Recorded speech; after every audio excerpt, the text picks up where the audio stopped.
حضور فرمانے لگے عمر میں نے ایک بڑا پیارا گھر دیکھا، بڑا خوبصورت تھا، ایک خوبصورت آنکھوں والی حور بھی وہاں بیٹھی تھی، تو میرا دل کیا میں گھر اندر سے جا کے دیکھوں۔ جب میں وہاں گیا نا تو دروازے پہ تیرا نام لکھا تھا، دروازے پہ اصل بھی اپنے اپنے بوے تے لکھے ہے، اپنی اپنی مرضی دا نام۔ اگے ایک بندے دی پھٹی لگدی سی، جدو سڑک بندی سی نا، ہن تیناں دی لگدی ہے، ایک نے خصوصی کاوش کیتی ہے، ایک نے بنا کے دیتی ہے، ایک جڑا انہوں نے کہن گیا بھی بنا دیو، تین بندیاں دی پھٹی۔ تے میں کہ انہوں نے پوچھو پیسے کولو لائے جے، کیا خیال ہے آپ کا؟ پیسے کس کے؟ نہیں تو اڑے ہے نہیں، تو دسنا ہی نہیں، پیسے کس کے؟ پھٹی کس کی؟ کیوں بھائی جب پیسہ آپ کا ہے تو پھٹی کا کیا مطلب ہوا؟ پھٹی وہ لگائے جو مالک ہے۔ جنت کے ہر درخت میں میرے نبی کے نام کا کلمہ لکھا ہے، اس لیے کہ حضور جنت کے مالک ہے صلی اللہ ہو۔ تو نبی پاک صلی اللہ تعالی علیہ وآلہ وسلم فرمانے لگے عمر میں گیا، بڑا پیارا مکان تھا، حور بھی بیٹھی تھی، تو میں نے دیکھا کہ اندر سے دیکھوں، جب میں دروازے پہ گیا تو تیرا نام لکھا تھا، تو میں نے کہا میں نہیں اندر جاتا، عمر جلالی آدمی ہے، یہی نہ کہ میرے گھر میں بغیر اجازت، خود ہی قانون بنایا ہے کہ اجازت لے کے جانی چاہیے، اور خود ہی بغیر اجازت چلے گئے، تو عمر میں نہیں گیا۔ اللہ اکبر۔ امام سیوطی کہتے ہیں حضرت عمر اتنا روئے کہ ان کی آواز آنے لگی، جب بندہ کھل کے روتا ہے تو آواز نکلتی ہے، اتنا روئے کہ آواز آنے لگی، کہنے لگے یا رسول اللہ میں اونٹ چرانے والے کا بیٹا، اگر مجھے اللہ نے جنت میں مکان دیا ہے تو وہ تو آپ کے قدموں کی برکت سے ملا ہے، تو حضور میں آپ پہ غیرت کھاتا۔ اور سنو یارو، اللہ اکبر، میرے حضور معراج سے واپس آئے تو واپس آ کے حضرت فاطمہ کی بات نہیں چھیڑی، جناب مولا علی کی نہیں، حسن اور حسین کی نہیں، ترمذی پڑھو، نبی پاک نے حضرت بلال کو بلایا، فرمایا تو کیا کام کرتا ہے؟ حضور میں نوکری کرتا ہوں مصطفیٰ کے دروازے کی۔ فرمایا نہیں کوئی خاص کام کرتا ہے؟ حضور کیا ہوا؟ تو نبی کریم فرمانے لگے بلال میں جب معراج کی رات جنت گیا ہوں تو میں نے تیرے چلنے کی آواز جنت میں بھی سنی ہے۔ حضور معراج پہ بھی جائے تو غلاموں کی بات، معراج سے آئے تو بات غلاموں کی، بات یہ نہیں کی کہ میں حسن کی، حسین کی، فاطمہ کی، علی کی بات کروں۔ فرمایا بلال میں نے وہاں تیرے چلنے کی آواز سنی، کیا کرتے ہو؟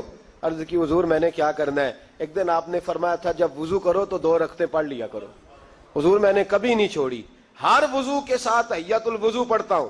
حضور فرمانے لگے بس اسی برکت سے اللہ نے تجھے جنت عطا فرما دی۔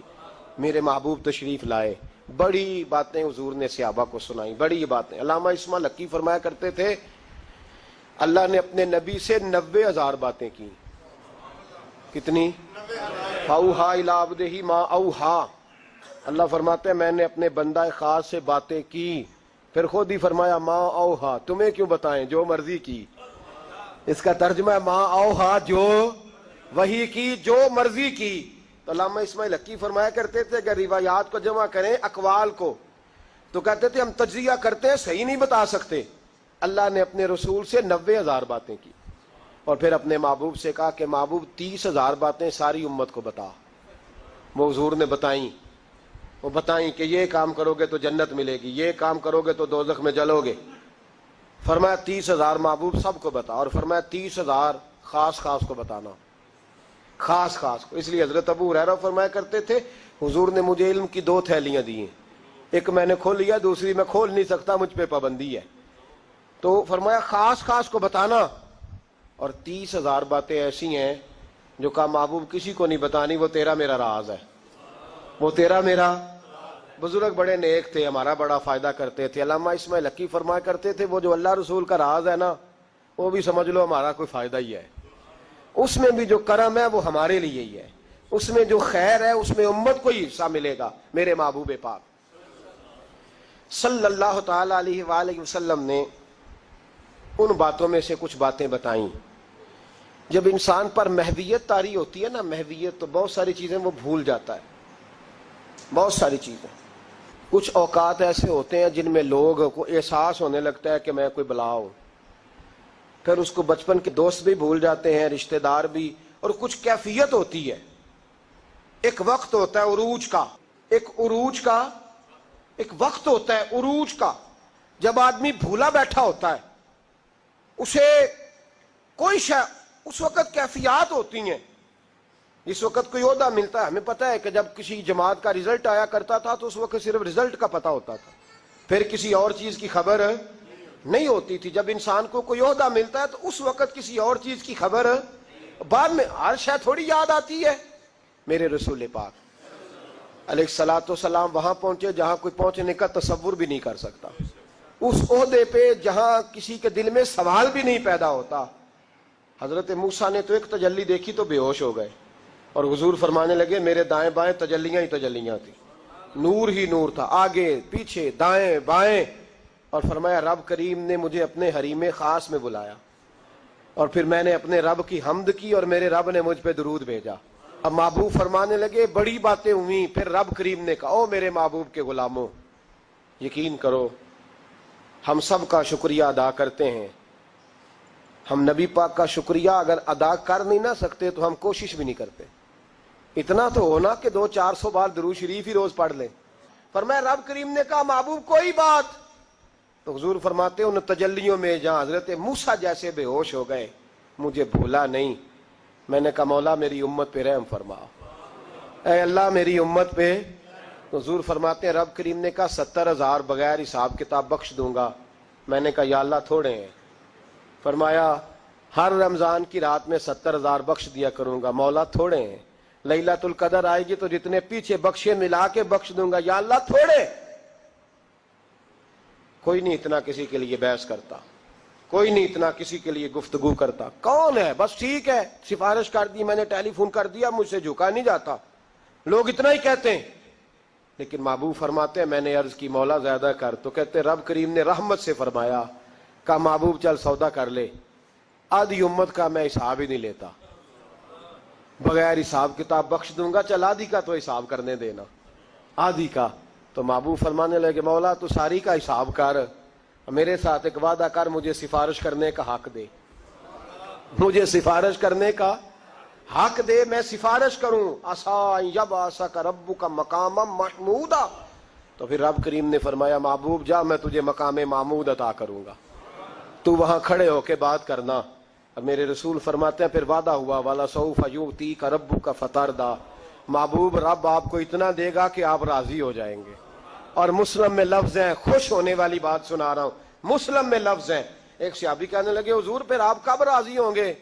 تو نبی پاک فرمانے لگے اس وقت جب میری ساری امت جنت میں چلی جائے گی, میں اس وقت اپنے رب سے. اب کرنے کا کام یہ ہے کہ مسلمان کھول کے درود شریف پڑھا کرے. حضور کے بارے میں کبھی خیال نہ لاؤ کبھی بھی. اور ہم بڑی ذمہ داری سے آپ کو گائیڈ کرتے ہیں, ہم ہر بات سن لیتے ہیں. نبی پاک کا نام کوئی صحیح نہ لے تو ہم سے اس بندے کی بات نہیں سنی جاتی, نہ ہم سے نہیں سنی جاتی. اس بات پہ اپنے آپ کو پکا کرو. شان رسول, عظمت رسالت, نبی پاک کا مقام و مرتبہ, اس کے بارے میں کوئی کمزور جملہ بھی کہے تو وہ شخص ہمارے لیے قابل تعظیم نہیں ہے, اس سے بیزاری ہے. حضور کو اللہ نے بڑی شانیں عطا فرمائی.